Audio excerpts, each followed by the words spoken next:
Welcome to Mutual of Omaha's Wild Kingdom. I'm Peter Gross, co-host of the original Wild Kingdom with Marlon Perkins and Jim Fowler. For more than 50 years, Wild Kingdom explored wildlife and our natural world. Tonight's episode and many others focus on the timeless value of wildlife conservation.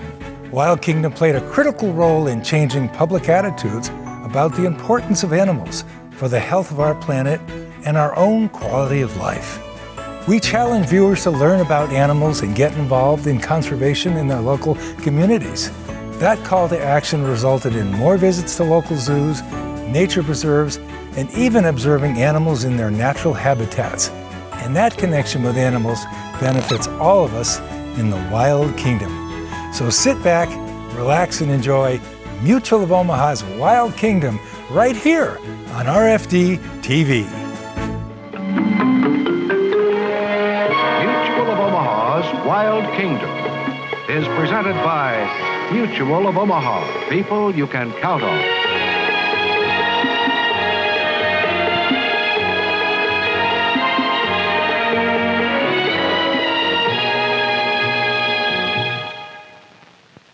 Welcome to Mutual of Omaha's Wild Kingdom. Last week, we became acquainted with one of America's most fascinating birds, the western grebe. We saw how this bird returns in spring to the lakes of our northern prairie states and Canada's south-central provinces. We observed the grebes in the Delta Marsh as part of a behavior research program headed by Gary Nectarline of Colorado State University. There, these unusual water birds performed many curious and stunning rituals as preliminaries to courtship. This week, in part 2, we'll see what happens as the grebes engage in courtship, claim territories, build nests, and rear their young, all as a fitting climax to the spectacular Dance of the Grebes.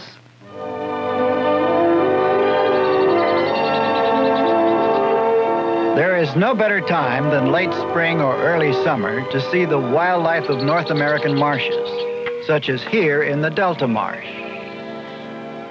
The tempo of courtship activities has peaked, and everywhere the marsh birds are nesting. We've watched with special interest the earliest springtime displays among the grebes, and now we'll be able to center our attention on the fascinating rituals which are still to follow.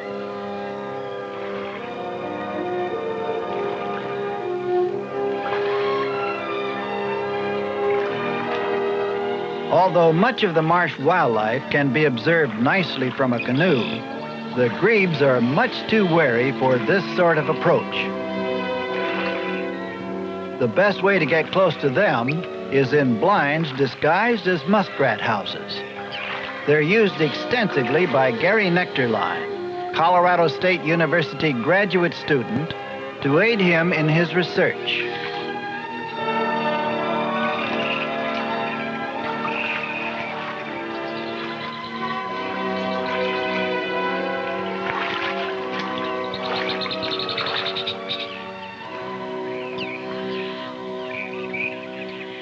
Marlon will join me later, but right now I'm going to use the blind to get as close as possible to where the grebes are performing their peculiar actions on the water. It's not too far from here, but more out in the relatively open bay water. The area just ahead is where one of the most spectacular displays by the bird occurs. It's called rushing. It's when the birds run on the water.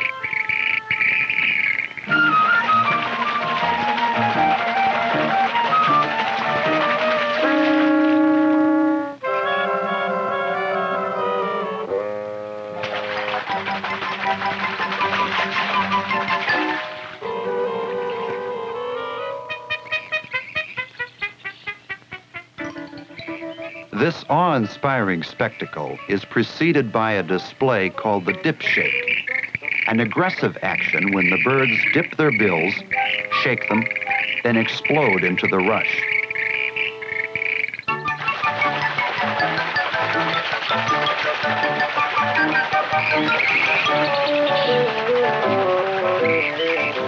Sometimes as many as 5 birds will participate simultaneously in a rush.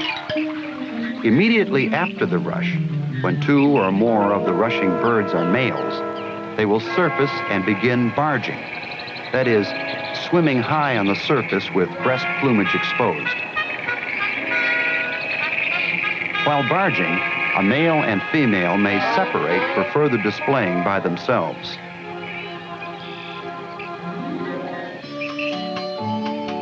Often there will follow a curious and rather beautiful display called the weed dance. A male like this, ready to mate and carrying a bill full of water weeds gathered from the bottom, is a sure sign that the female, similarly carrying weeds, is nearby. What follows is the lovely weed dance. During this dance, they rise high on the surface and begin to form a bond between themselves for the remainder of the breeding cycle. These weeds might be said to symbolically represent the first material which will be used in construction of the nest.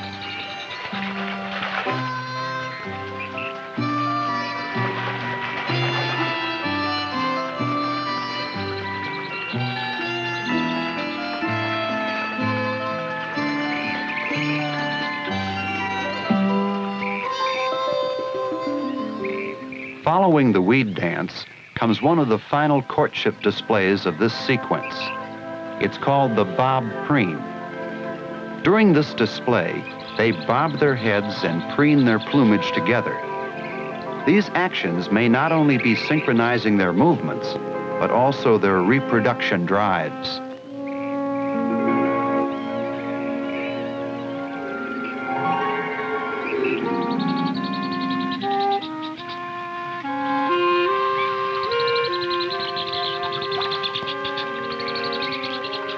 In this new area, there seems to be an abundance of small fish, because this is where grebes have been coming for a display called courtship feeding, which may be more functional than ritualistic.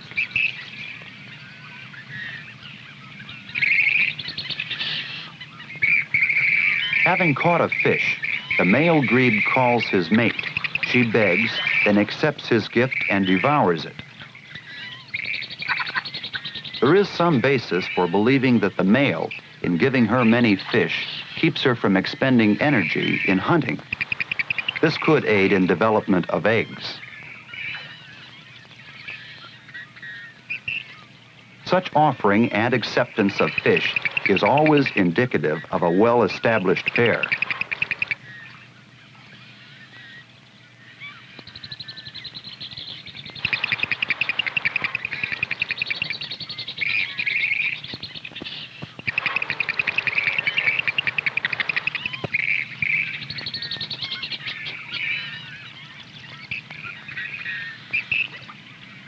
When she becomes too full to eat anymore, she stops begging, and they may simply pass the fish back and forth several times between themselves.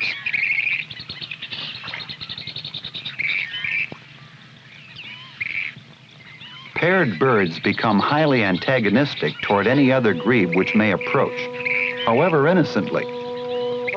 To protect its mate, one of them drives the intruder away.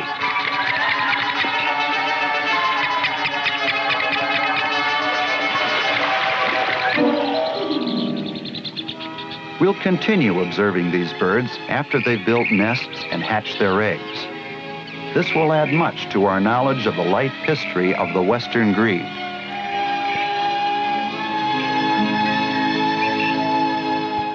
Before long, the paired grebes were building nests and laying their eggs, but it would still be a while before the chicks would appear, and this left time to observe some of the other wildlife inhabiting the Delta Marsh.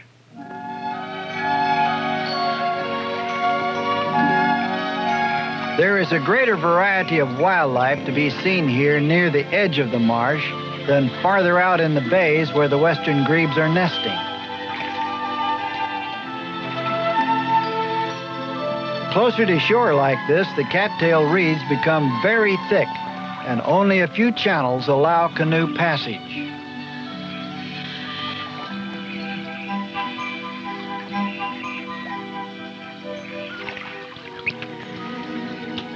The channels are very close to solid ground, so it's no great surprise to see a fawn standing very still, trying to stay unnoticed. The mother is probably nearby, but the fawn won't move till her return. Deer are common on the marsh edges. Two Canada geese guarding their downy goslings have evidently become a bit disturbed now at having a human so close, and so they move steadily away. The geese nest early, and so their chicks are usually well developed by the time other water birds are only starting to build nests.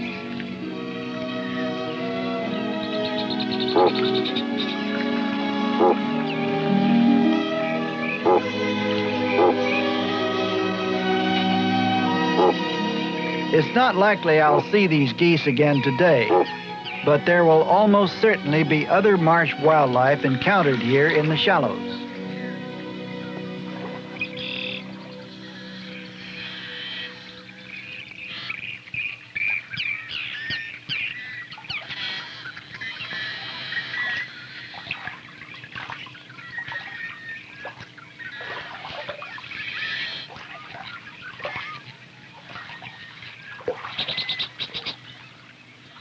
In some shallow water on higher ground just ahead of me are a pair of yearling mink cavorting with one another.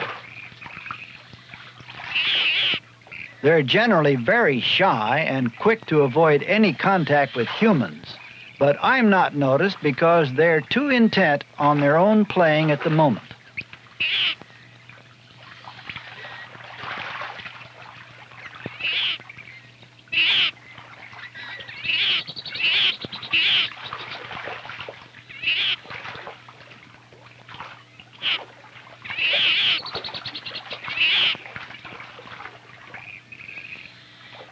Mink are known to prey on water birds, but are not abundant enough here to pose a serious threat to the grebes. That holds equally true for the coyotes, which occasionally come prowling through these shallows. They're inquisitive animals and often spend more time exploring than hunting. Right now, this one's curiosity has been sparked by sight of one of the yearling mink beginning to move out of the water.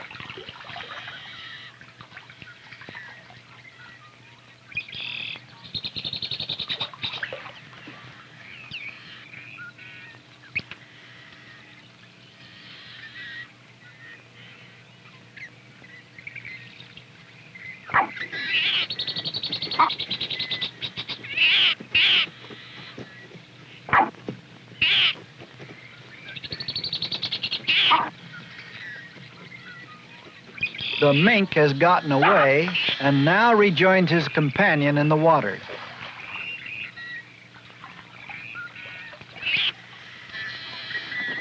The coyote is no longer interested in pursuing them, and they've already forgotten him.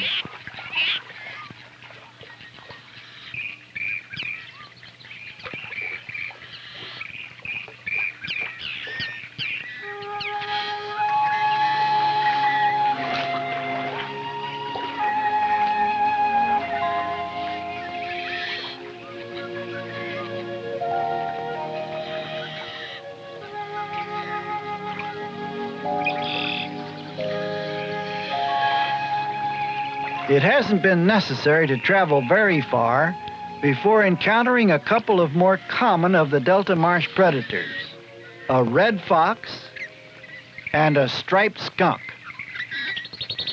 The skunk's aware of the fox, and his tail held high and spread is a warning to approach no closer. Both the skunk and fox prey upon eggs and young of waterfowl here.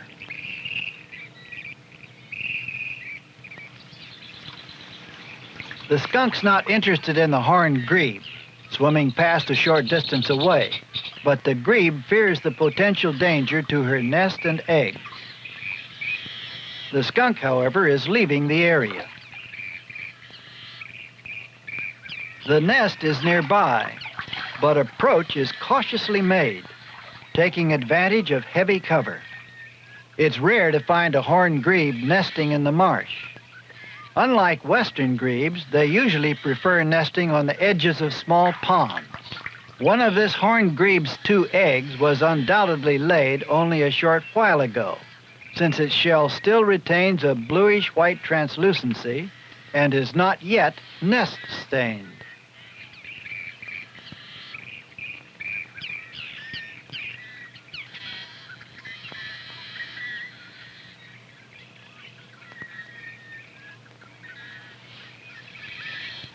To provide the maximum warmth of her body to the eggs, the horned grebe positions herself just right over them, then parts the feathers on her breast so the eggs are against her skin. They'll hatch in about 3 weeks. The western grebes, however, are the ones we're most interested in seeing at their nests, so that's where I'm heading now. Now, with the baby grebes finally hatching, Gary and I moved out in our blinds once more to watch them appear and to observe the adult birds as they cared for their young. Without these muskrat house blinds, we'd have little chance of approaching a nesting colony without disturbing the grebes. Western grebes are extremely alert for danger when they're near their nests or with their newly hatched young. The blinds will allow us to enter the colony and observe grebe behavior, and Gary will be writing notes on all he sees for later reference.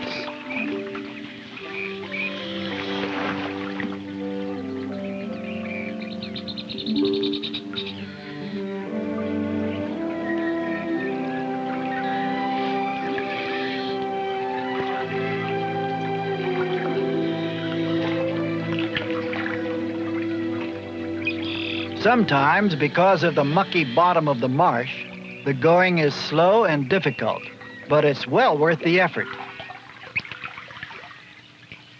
Our first sighting this time turns out to be a nesting pair of Forster's terns. Usually they lay 2 or 3 eggs, but so far only 1 has hatched.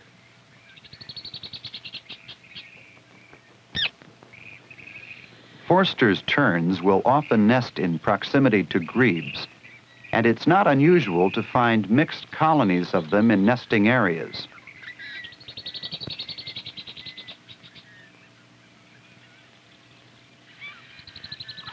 Together, a pair of grebes begins to search for a nesting site, heading for a small cove where a colony is located. Here, the nests are protected from high waves so frequent on larger bays.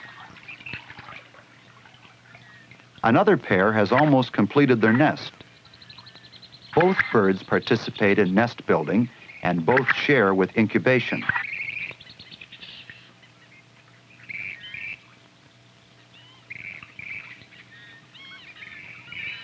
During this period, one bird feeds while the other remains at the nest.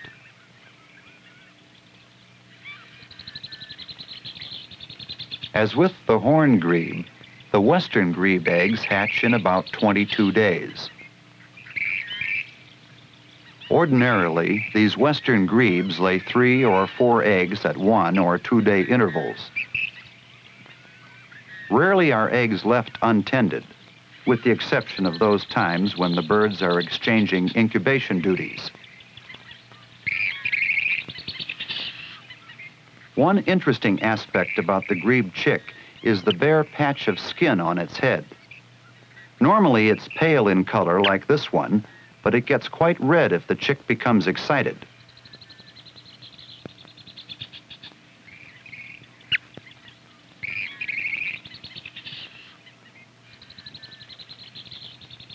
Chicks are poor swimmers and usually ride on parents' backs. Any adult grebe in the water will attract a swimming chick, which then tries to climb up upon its back. But this adult is not its parent and refuses to allow the chick to get on.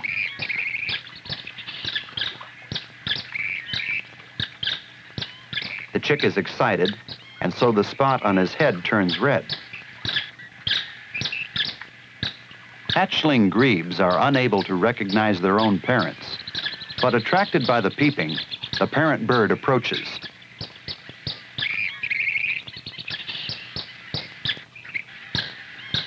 Raising his wing feathers, he gives his offspring the opportunity to climb back aboard to safety.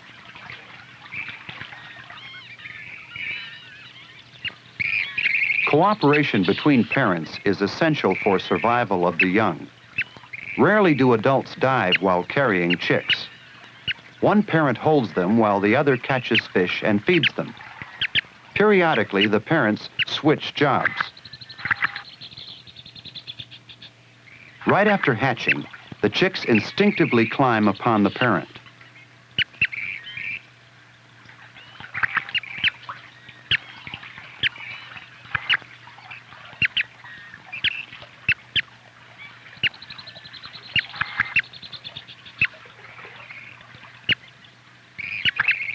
The young birds are always hungry, and feeding them's a difficult task.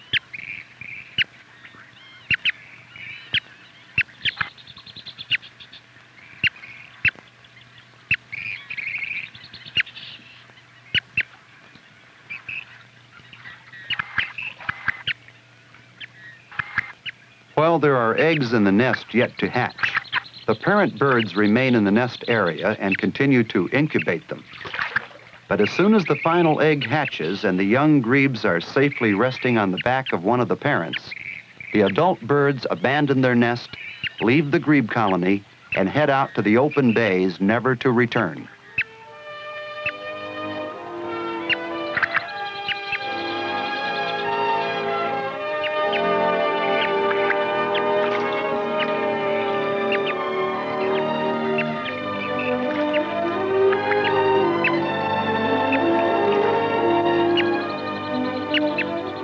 For researchers like Gary, the abundance of water bird activity at the Delta Marsh provides a superb opportunity for in-depth studies of many different species. But no other bird here could be quite as exciting to study as the bird which walks on water as it performs the dance of the grebes. Western grebes are undoubtedly one of nature's remarkable creations in the world of birds. Because of their extreme wariness, close observation of grebes seemed impossible. But the very fact that modern scientists like Gary Nectarline are devising means to better approach and study secrets of nature is a tribute to scientific curiosity and ingenuity. Data being gathered on the grebes now is helping to answer questions which heretofore were mysteries. With increasing knowledge of his world, man can live in greater harmony with nature, appreciating and better protecting it. And the very act of protecting wildlife and habitat alike ensures for future generations a healthy and valuable wild kingdom. Mutual of Omaha, people you can count on, has presented Mutual of Omaha's Wild Kingdom.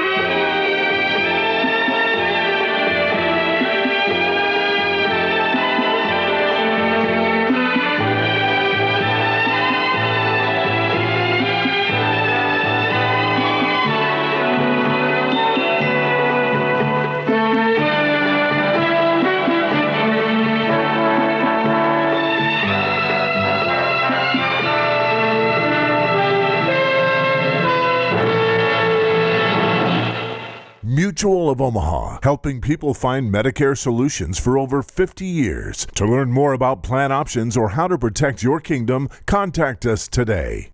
Mutual of Omaha. Protect your kingdom.